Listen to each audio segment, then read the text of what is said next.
Hello friends, तो अगर आप कंफ्यूज्ड हो और अपने 365 डेज वेस्ट नहीं करना चाहते हो या आपको समझ में नहीं आ रहा मुझे क्या करना चाहिए या क्या नहीं, तो ये वीडियो आपके लिए है। ठीक, आप इस वीडियो पे आए हो, इसका मतलब ये हो सकता है कि आपका नीट 2025 में नहीं हुआ है और आप इस चीज़ को लेकर कंफ्यूज हो कि मुझे ड्रॉप लेना चाहिए या नहीं लेना चाहिए और मैं क्या करूँ। ठीक, क्या मैं अपने 365 डेज़ को वेस्ट कर दूँ अगेन, या मैं मतलब ड्रॉप ले लूँ या मैं ड्रॉप ना लूँ। ठीक है, देखो इंडिया का नॉर्मल सा फैक्ट डेटा है कि 15 लाख बच्चे हर साल एग्जाम देते हैं। अब जरूरी तो नहीं है कि सबका सिलेक्शन हो जाए, तो क्या आपको कितनी प्रोबेबिलिटी है, आपको कैसा लगता है कि हाँ मेरा हो जाएगा। ठीक, एक पॉइंट तो वो होता है। दूसरी चीज़ ये होती है कि आप क्यों करना चाहते हो, पर्टिकुलरली आप उस प्रोफेशन में क्यों जाना है, आपका वाई क्या है। ठीक है, आपका वाई क्या है, आपका वाई दो तरीके चीज़ हो सकती है। या तो आपका वाई ये हो सकता है कि I have to serve the patient, ठीक है, ये वाई हो सकता है और मुझे डॉक्टर बनना है, मुझे रिस्पेक्ट चाहिए डॉक्टर वाली। या आपका दूसरा वाई ये हो सकता है कि मुझे एक अच्छी खासी अर्निंग करनी है, मुझे अपने फैमिली को, अपने घर वालों को सपोर्ट करना, उनको अच्छी लाइफ देनी है। ठीक, ये हो सकता है। तो अगर इन केस आपका वाई ये है कि मुझे अपनी फैमिली को अच्छी लाइफ देनी है, लग्जरी देनी है, ठीक, तो वो भी गलत नहीं है, सही चीज़ है वो भी। हर इंसान को आजकल मतलब पैसा चाहिए, क्यों नहीं चाहिए भाई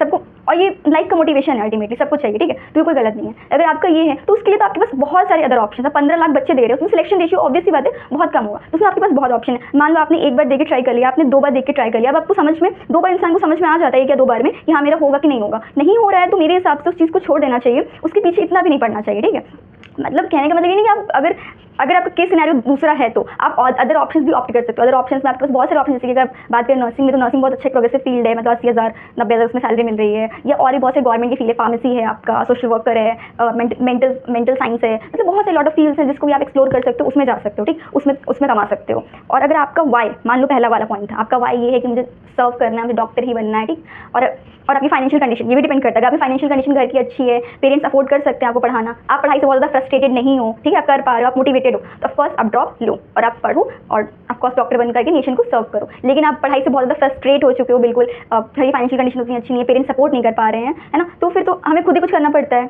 कि कब तक मतलब पेरेंट्स करेंगे। तो उस केस में आपको ड्रॉप बिल्कुल भी नहीं लेना चाहिए, क्योंकि 365 डेज़ की बात है।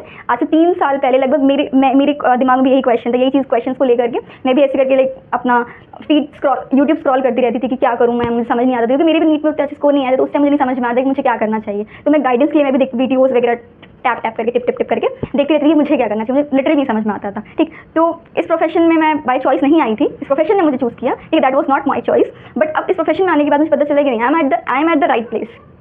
ठीक, I am at the very right place, क्योंकि इसमें बहुत सारे एडवांटेजेस मुझे दिखे। Particularly I am talking about the nursing, क्योंकि मैं इसी प्रोफेशन में हूँ, तो I am telling about that. ठीक है, और बाकी आपको क्या समझ में आया, आपको क्या लग रहा है कि मुझे लेना चाहिए नहीं लेना चाहिए, तो आप एक बार कमेंट करके ज़रूर बताना।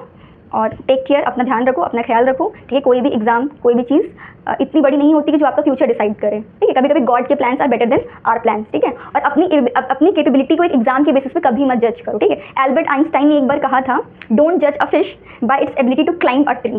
ठीक, you may be good at something. ठीक है, हो सकता है आपका ये एग्जाम नहीं निकले तो आप किसी अदर चीज़ों में अच्छे हो। ठीक, जरूरी नहीं कि आप एक नीट का एग्जाम कर लोगे, डॉक्टर बन जाओगे तो आपकी लाइफ बिल्कुल ऑल सेटल्ड हो जाएगी, ऐसा कुछ नहीं है। हम लोग डेली मतलब हमारी पोस्टिंग्स लगती रहती है, तो हम डेली डॉक्टर्स को, स्टाफ्स को हॉस्पिटल एरिया में वर्क करते हुए देखते हैं। बहुत हेक्टिक शेड्यूल होता है, बेचारे ओपीडी देख रहे हैं, ओटी देख रहे हैं, फिर सीनियर्स की डांट खा रहे हैं, पीछे पीछे फाइल्स लेके घूम रहे हैं। ठीक है, तो बहुत हेक्टिक शेड्यूल होता है। अगर आप उतना मेंटली प्रिपेयर हो उस चीज़ के लिए तो ऑफकोर्स आप इस प्रोफेशन में आओ, लेकिन नहीं हो तो फिर सोच समझ के आओ। ठीक है, और कोई भी चीज़ ना, आप कोई भी छोटा सा एक पेपर, एक पेपर आपकी लाइफ को, आपकी डेस्टिनी को नहीं डिसाइड करता है। ऐसे आपके पास बहुत सारे एग्जाम्पल्स हैं। ठीक है, आपने खुद ही देखा होगा कितने सारे एग्जाम्पल्स हमारे इंडिया में जो अलग अलग प्रोफेशन में जाके भी बहुत कुछ जिन्होंने किया है। ठीक है, और अगर आप चाहते हो कि नहीं मुझे इस प्रोफेशन में करना, आप बिल्कुल डेडिकेटेड हो, बिल्कुल मोटिवेटेड हो, तो ऑफकोर्स ये प्रोफेशन बहुत अच्छा प्रोफेशन है, बहुत आपको दुआएं मिलेंगी, तो जरूर इस प्रोफेशन में आओ। लेकिन ये बात याद रखें, डोंट जज your ability like the fishes ability by climbing the tree, you may be good at the other things also. So take care, bye bye, tata. ठीक है।